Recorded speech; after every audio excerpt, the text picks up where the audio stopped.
Hey, how's it going? Welcome to Listen to Lance. I wanted to do this video.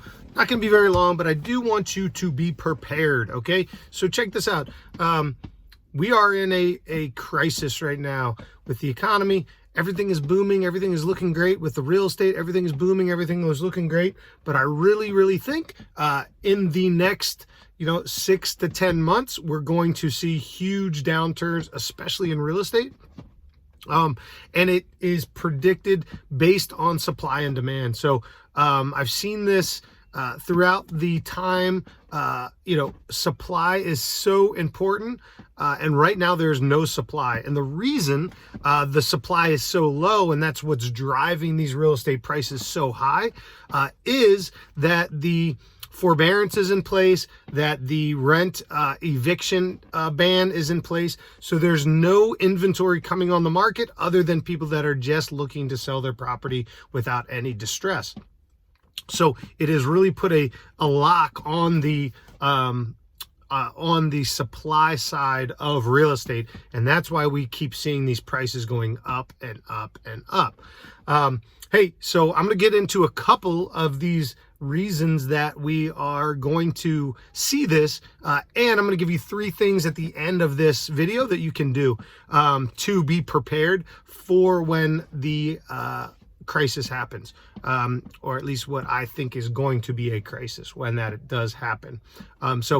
Stick around. Let me jump into a couple of these things. So, like I said, forbearance and eviction ban. So forbearance is when you can postpone your payments. Typically what's going to happen now, I think, is to the back of the loan. So people can go for almost a full year without having to pay house payments, rental house payments, anything like that. So they are stacking up cash. They're not making those payments, and they're going to get back into the situation where they will need to get rid of these houses at some point. A lot of also backlogged evictions and foreclosures. Okay, so people that were in the foreclosure process, people that were in the eviction process, once those things got stopped, all of that got stopped. So you weren't able to actually do your evictions or do your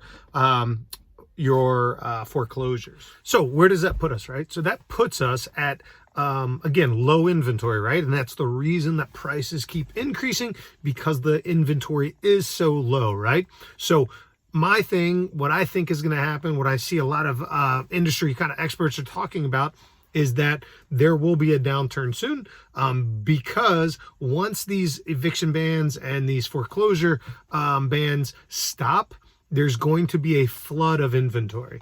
And when you get a flood of inventory, your price is going to drop based on there's too much supply now, and the demand is not going to be as high. So that's why you see new home builders starting to not build as many homes, because they're looking at about a year, 2 years down the road.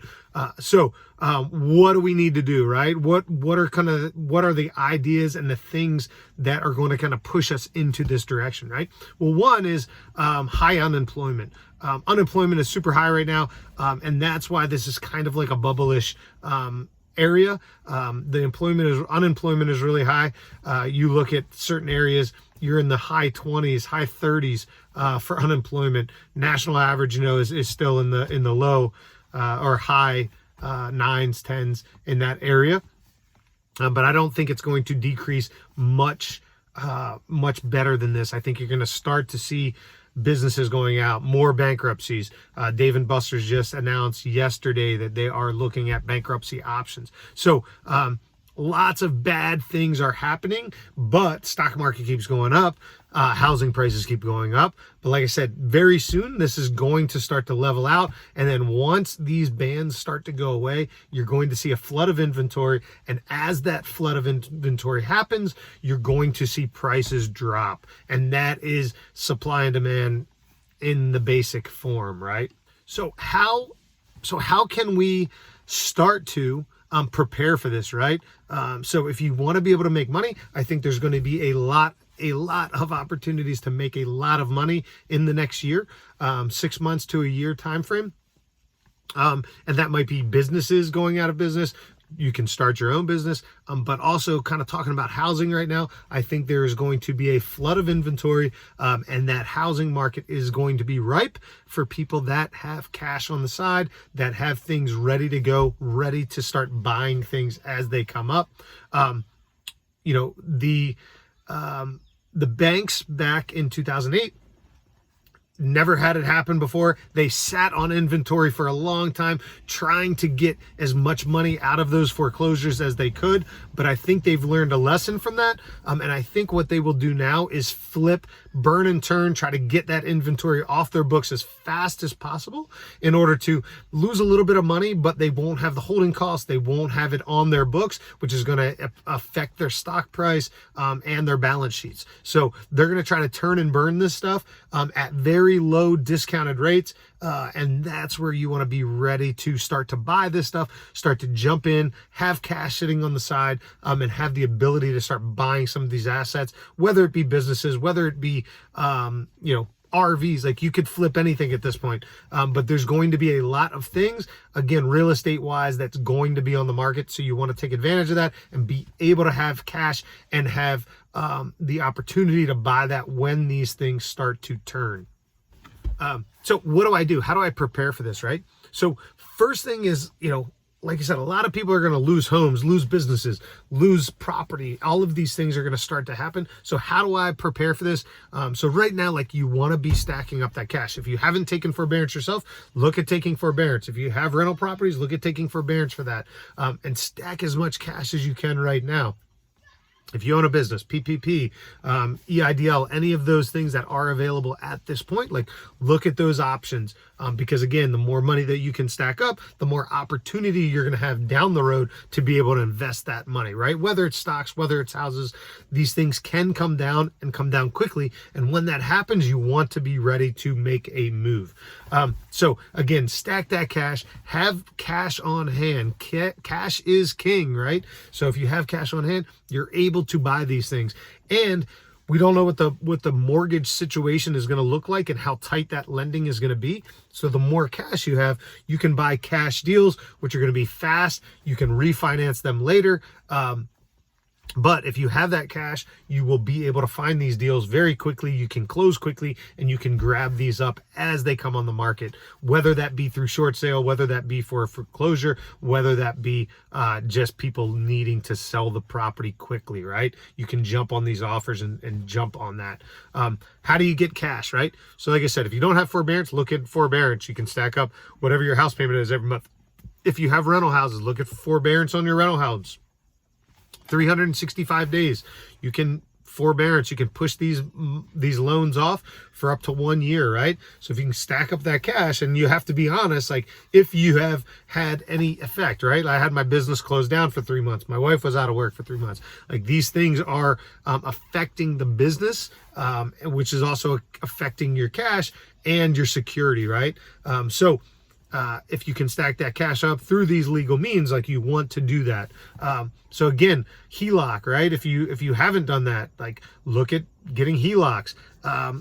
Any way that you can bring in cash, refinance rental houses, refinance your personal house, any of those things that you can get cash. You have really low rates right now, so it's also an advantage to refinancing. You can pull that cash out, probably keep around the same payment for yourself, and get that cash to be able to start to look at different opportunities that will come ahead of you, okay?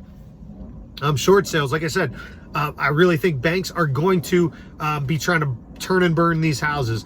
Ken McElroy, Rich Dad Poor Dad advisor, was talking about this on one of his shows, that banks have gone through this process before. They made mistakes. They held on to inventory too long. So what can they do? They're going to try to turn and burn this stuff, get it off their books as quickly as possible, take the losses and write it off and be done. But again, learn about those short sales, learn about those foreclosure processes, auctions. All of these things will be viable options on how to get more houses, right?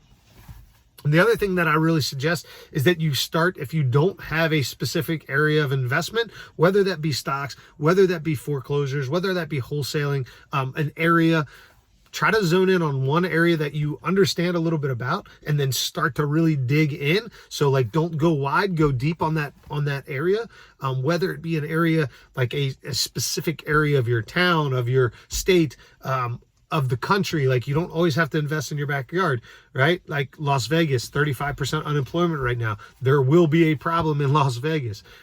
Florida, same thing. There will be a housing surplus in those areas. So be ready, right? Start digging in, start learning about these areas.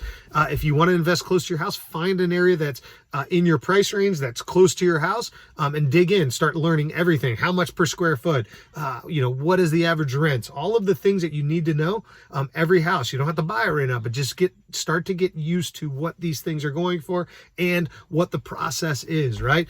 Get pre-approved for loans, stack up that cash, have as much as you can, and be ready for when this thing kind of breaks open, right? Again, I really think inventory is going to soar, and as they do that, prices are going to drop, and this could be a gold mine like it was if you were in 2008 buying properties like I was. So just be ready for this. Stack that cash up. Be ready to make this next step.